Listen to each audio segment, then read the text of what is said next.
चलें जी, आज का लेक्चर हम स्टार्ट करते हैं। और आज का जो टॉपिक है वो हमारे पास है कैपेसिटर का।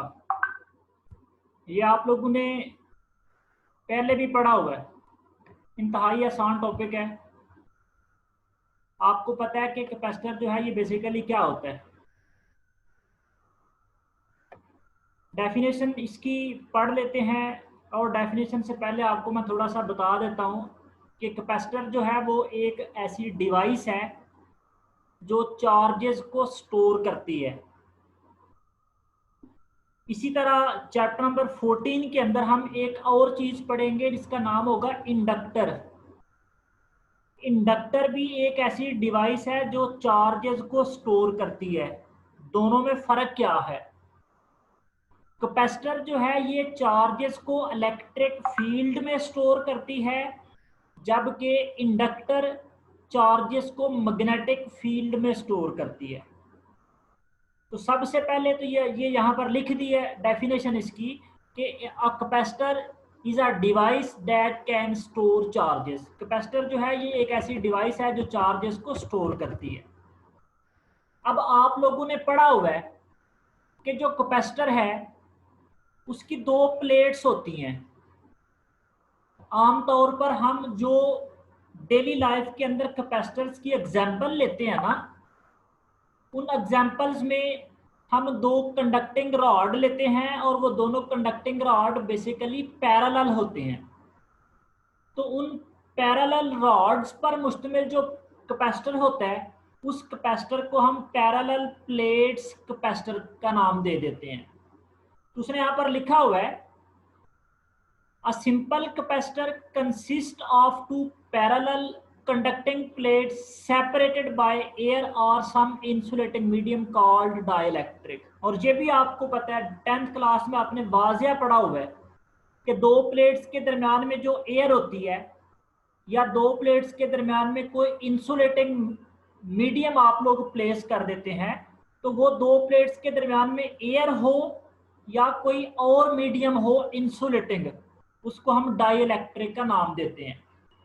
तो आपने याद रखना है ऐसा कैपेसिटर जो दो प्लेट्स पर मुश्तमिल हो, उस कैपेसिटर को हम पैरेलल प्लेट्स कैपेसिटर का नाम देते हैं। और ये आपने मैथमेटिकली पढ़ा हुआ है कि जो चार्ज है कैपेसिटर के अंदर जो स्टोर होता है वो डायरेक्टली प्रोपोर्शनल है पोटेंशियल डिफरेंस के। इसकी मैं एक सिंपल सी एग्जांपल बच्चों को बताता होता हूँ। मैं कहता हूँ आप ये समझ लें कि छत के ऊपर पानी की ना टंकी पड़ी है। वो जो पानी वाली टंकी है ना, उसको आप लोग कैपेसिटर का नाम दे दें, और नीचे जो मोटर लगी होती है वो आपकी बैटरी है जिसने पोटेंशियल प्रोवाइड करना है।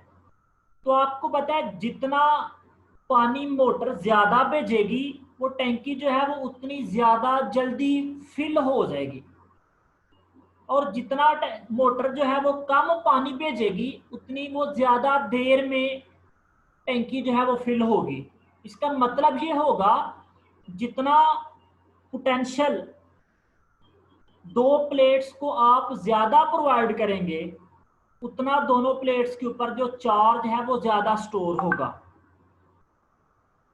जितना पोटेंशियल डिफरेंस ज्यादा होगा उतना चार्ज ज्यादा होगा, और जितना पोटेंशियल डिफरेंस कम होगा दो प्लेट्स के दरमियान उतना चार्ज भी कम होगा।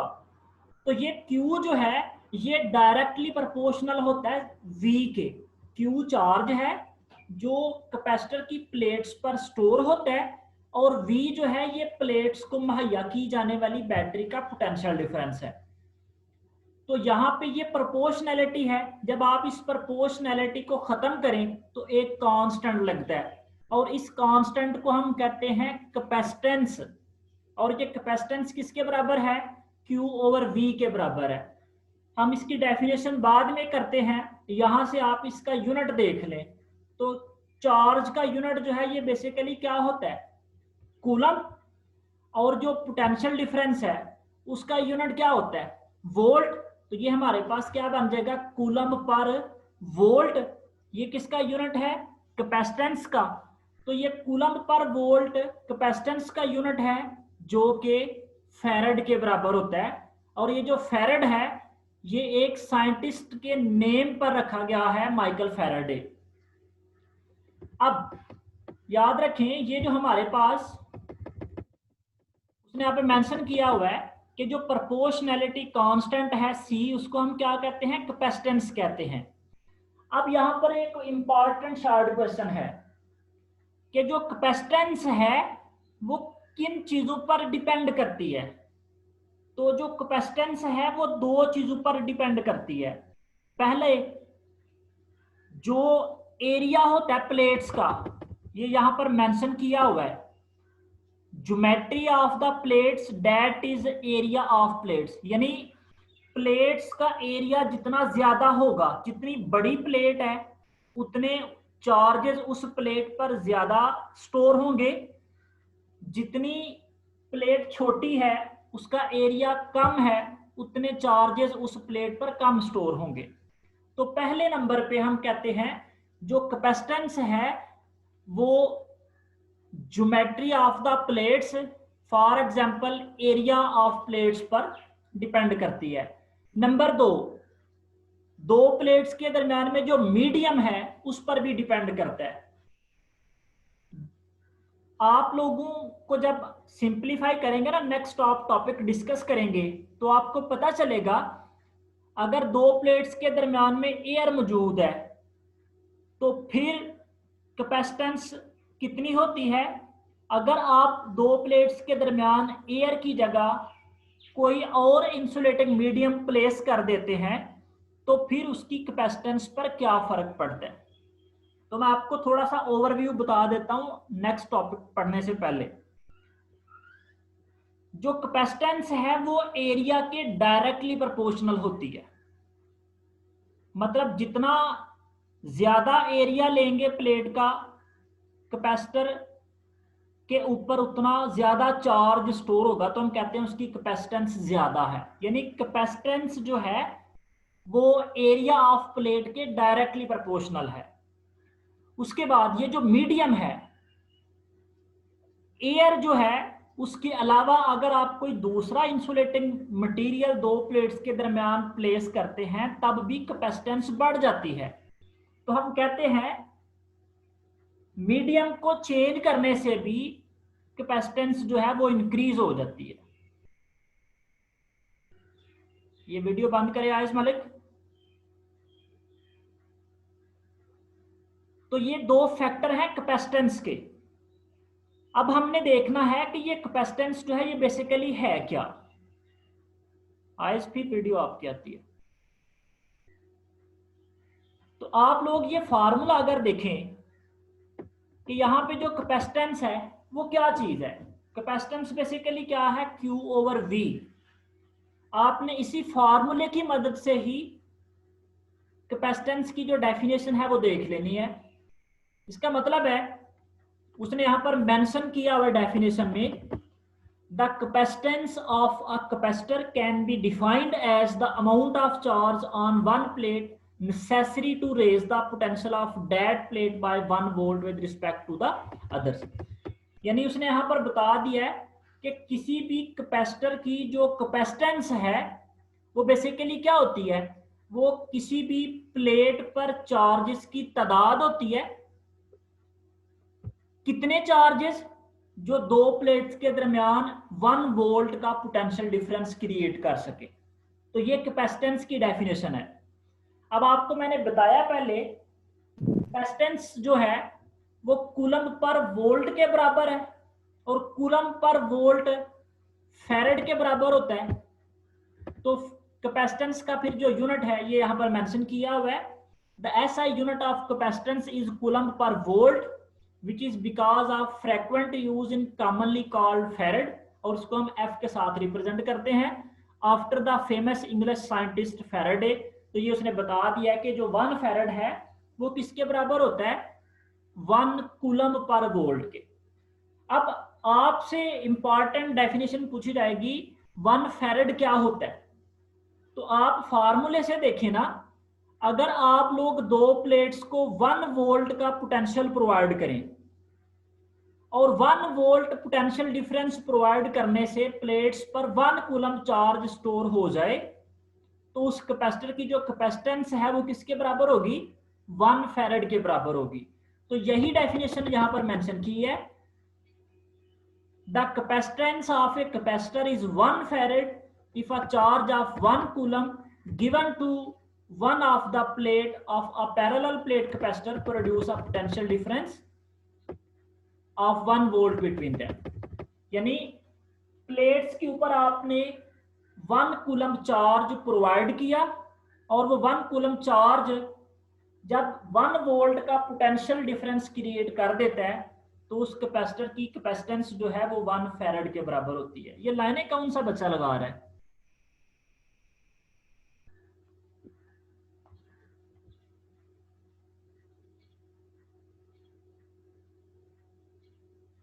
इसके बाद नेक्स्ट हमारे पास है चार्जिंग ऑफ ए कैपेसिटर। तो आपको पता है कैपेसिटर को चार्ज करने के लिए हम क्या करते हैं? अगर हमारे पास ये एक पैरेलल प्लेट कैपेसिटर है, इसकी ये वाली प्लेट एक है और ये वाली दूसरी प्लेट है, तो हमने क्या करना है? हमने इन दोनों प्लेट्स को बैटरी के 2 टर्मिनल्स के साथ जोड़ देना है। एक प्लेट को बैटरी के पॉजिटिव टर्मिनल के साथ जोड़ दिया, दूसरी प्लेट को बैटरी के नेगेटिव टर्मिनल के साथ जोड़ दिया। जिस प्लेट को पॉजिटिव टर्मिनल के साथ जोड़ा उस प्लेट पर पॉजिटिव चार्ज आ जाते हैं, और जिस प्लेट को नेगेटिव टर्मिनल के साथ जोड़ा उस प्लेट पर नेगेटिव चार्ज आ गए। तो यही लिखा हुआ है चार्जिंग ऑफ ए कैपेसिटर में। यहां पर उसने बताया है when the plates of such a capacitor are connected to a battery of voltage V, it establish a potential difference V volt between the 2 plates, and the battery places a charge plus Q on the plate connected with its positive terminal, and a charge negative Q on the other terminal connected to its negative terminal.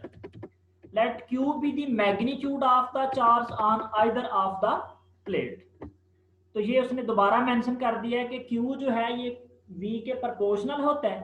Constant को, proportionality को खत्म करें तो constant लगाना पड़ता है, तो जो कांस्टेंट है प्रोपोर्शनैलिटी कांस्टेंट उसको हम कैपेसिटेंस कहते हैं यहाँ पे। तो ये एक शॉर्ट क्वेश्चन है जिसमें सबसे पहले कैपेसिटर की डेफिनेशन है, फिर पैरेलल प्लेट कैपेसिटर क्या होता है, पैरेलल प्लेट कैपेसिटर के बाद उसने बताया है कैपेसिटेंस क्या होती है। कैपेसिटेंस जो है वो किन फैक्टर्स पर डिपेंड करती है। उसके बाद कैपेसिटेंस की डेफिनेशन है, और फिर कैपेसिटेंस का यूनिट होता है फैरेड। फैरेड को उसने डिस्क्राइब कर दिया। तो ये हमारे पास एक टॉपिक है छोटा सा जिसकी 4-5 डेफिनेशंस आपने अच्छी तरह से याद कर लेनी है। अब जो नेक्स्ट टॉपिक है वो एक इंपॉर्टेंट लॉन्ग क्वेश्चन है, ये वाला, capacitance of a parallel plate capacitor. यानी हमारे पास एक पैरेलल प्लेट कैपेसिटर है और हम क्या करना चाहते हैं? पैरेलल प्लेट कैपेसिटर की कैपेसिटेंस को फाइंड करना चाहते हैं। तो आपको मैंने पहले बात बताई है कि जो कैपेसिटेंस है वो बेसिकली 2 फैक्टर्स पर डिपेंड करती है। एक वो एरिया ऑफ प्लेट पर डिपेंड करती है, और दूसरा दोनों प्लेट्स के दरमियान में जो मीडियम है उस पर डिपेंड करती है। तो यहां पर हमने क्या करना है?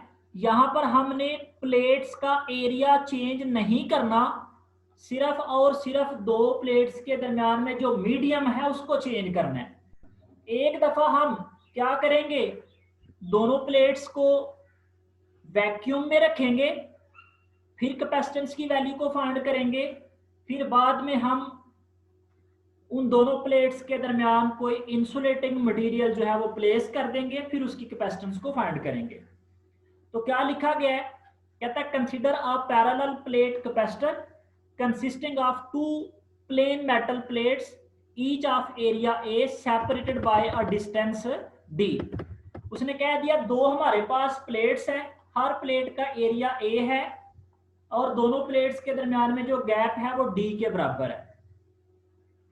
नेक्स्ट वो उसने बात बता दी है, आपको पता है हम जब कैपेसिटर की दो प्लेट्स को बैटरी के साथ जोड़ देते हैं तो एक प्लेट बैटरी के पॉजिटिव टर्मिनल के साथ जुड़ी होती है, दूसरी प्लेट बैटरी के नेगेटिव टर्मिनल के साथ जुड़ी होती है। तो पॉजिटिव और नेगेटिव टर्मिनल के साथ जुड़ने की वजह से एक प्लेट पर पॉजिटिव चार्ज आ जाता है और दूसरी प्लेट पर नेगेटिव चार्ज आ जाता है।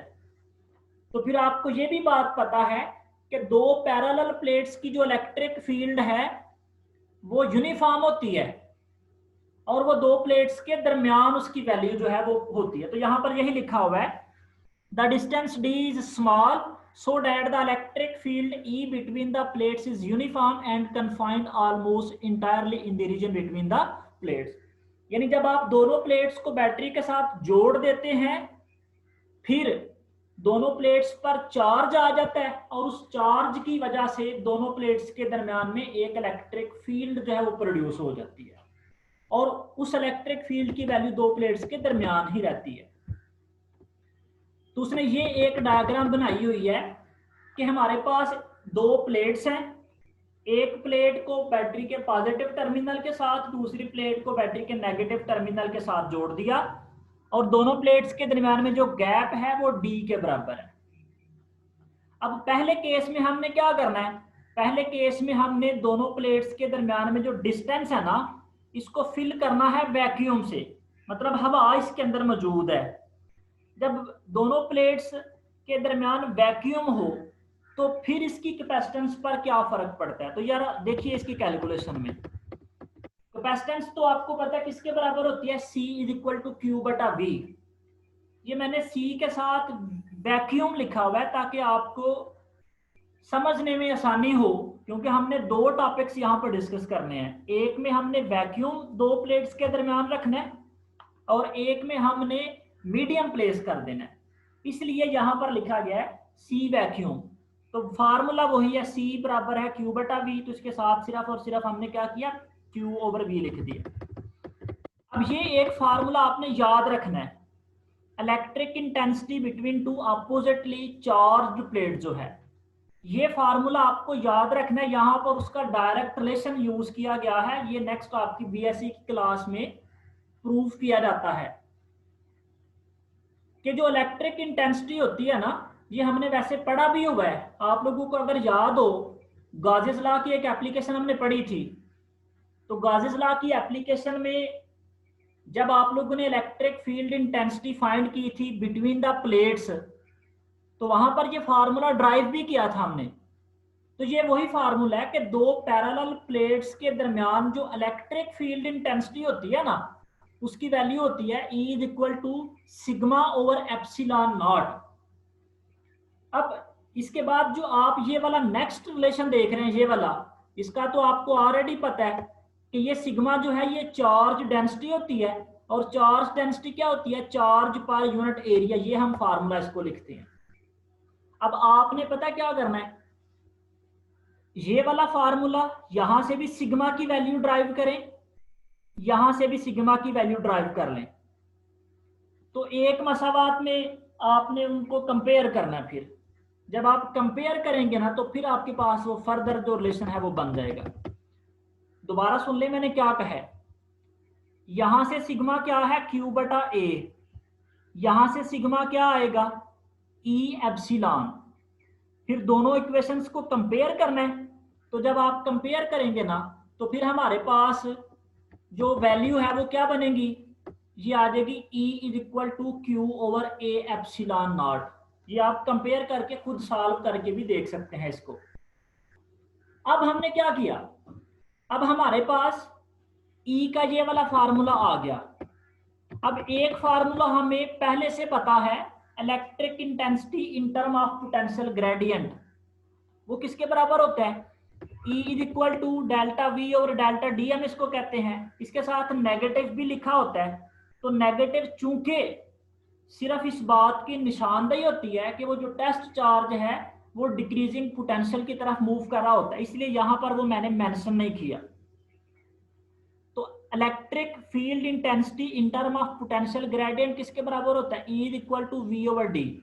अब एक इक्वेशन नंबर 2 है, एक इक्वेशन नंबर 3 है, दोनों की लेफ्ट हैंड साइडें बराबर हैं राइट हैंड साइडों को आप बराबर कर दें तो आपके पास यहाँ से क्या रिलेशन आ जाएगा, ये Q बटा V है, ये आ जाएगा यहाँ से V को इधर ले गए, इसको इधर ले गए, तो Q बटा V क्या है, कैपेसिटेंस इसमें वैक्यूम में, तो ये हमारे पास एक इक्वेशन बन गई है।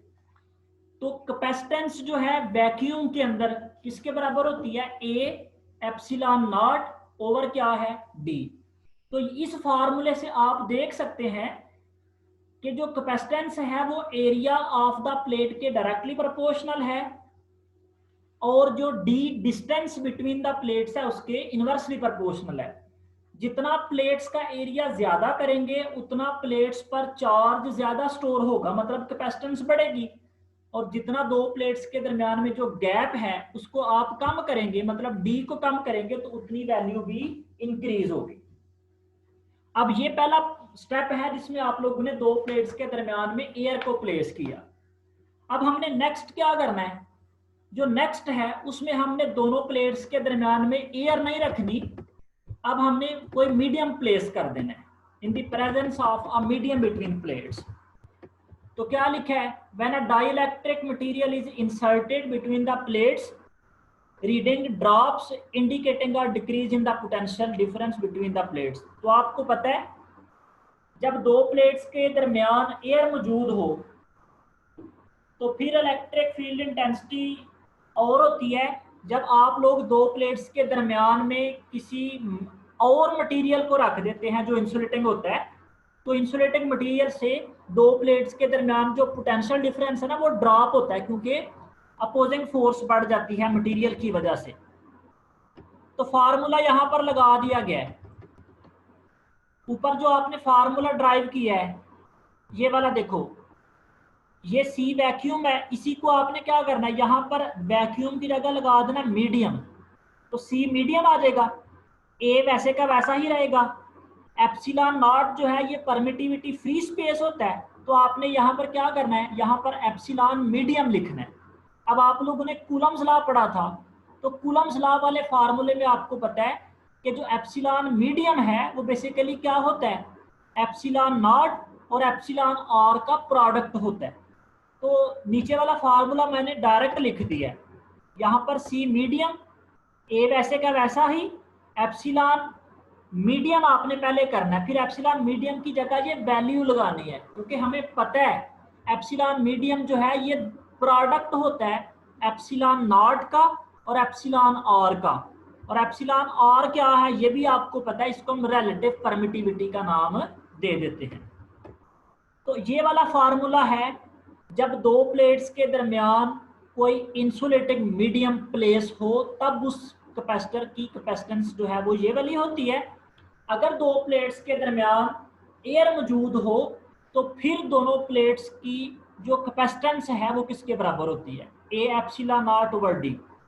तो ये दोनों फार्मूलाज आपने ड्राइव कर लिए। अब इन दोनों फार्मूलाज की मदद से आप लोग कंक्लूड कर सकते हैं कि जो कैपेसिटेंस है वो एरिया के डायरेक्टली प्रोपोर्शनल है, डिस्टेंस बिटवीन द प्लेट्स जो है उसके इनवर्सली प्रोपोर्शनल है, और मीडियम जो है उसके भी डायरेक्टली प्रोपोर्शनल है कि जितना जितना आप लोग इंसुलेटिंग मीडियम बढ़ाएंगे, मतलब रिलेटिव परमिटिविटी हर एक इंसुलेटिंग मीडियम की डिफरेंट होती है, तो जैसे जैसे रिलेटिव परमिटिविटी बढ़ेगी जो कैपेसिटेंस है उसकी वैल्यू भी बढ़ती जाएगी। अब आपने एक और डेफिनेशन बड़ी इंपॉर्टेंट है, जो इक्वेशन नंबर 5 है वो यहां पर ये लिख दी गई है, मीडियम की जो कैपेसिटेंस है वो होती है ए एप्सिलॉन नॉट ओवर डी और साथ में एप्सिलॉन आर। अब ये वाला जो फैक्टर है, ये वाला जो मैं यहाँ पर हाईलाइट कर रहा हूँ, ये सारे का सारा फैक्टर क्या है, कैपेसिटेंस इन वैक्यूम। अब मैंने क्या किया, एप्सिलॉन आर को इधर ही रहने दिया और सी वैक्यूम को बटे की दूसरी तरफ ले गए। जब दूसरी तरफ ले जाएंगे तो क्या बन जाएगा, ये बेसिकली हमारे पास इस तरह बन जाएगा, epsilon R is equal to C medium over C vacuum. तो ये जो हमारे पास है ना एप्सिलॉन आर, इसको हम यहाँ पर क्या नाम देंगे, यहाँ पर हम इसको डाइइलेक्ट्रिक कांस्टेंट का नाम देते हैं।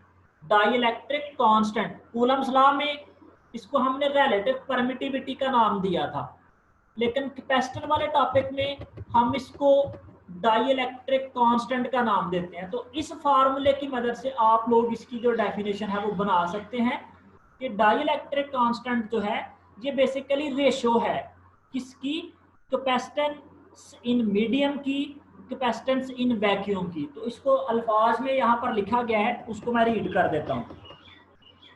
The ratio of the capacitance of a parallel plate capacitor with an insulating substance as medium between the plates to its capacitance with vacuum or air as medium between them। कि medium की जो capacitance है उसकी vacuum की जो capacitance है उसके दरमियान में जो रेशो है उसको हम डाइइलेक्ट्रिक कांस्टेंट का नाम दे देते हैं। तो ये एक इम्पॉर्टेंट लॉन्ग क्वेश्चन है। इससे पहले जो हमने कैपेसिटर के मतलब कुछ डेफिनेशंस पढ़ी हैं वो शॉर्ट क्वेश्चन है, तो ये अच्छी तरह से तैयार कर लेना है। अगर किसी बच्चे को कोई क्वेश्चन हो तो वो अभी भी डिस्कस कर सकता है, और घर जाके जब आप इसको रेडी करेंगे, लिखेंगे, नीट करेंगे, फिर अगर कोई प्रॉब्लम हो तो फिर भी आप लोग इसको डिस्कस कर सकते हैं। अभी मैं रिकॉर्डिंग बंद करने लगा हूँ।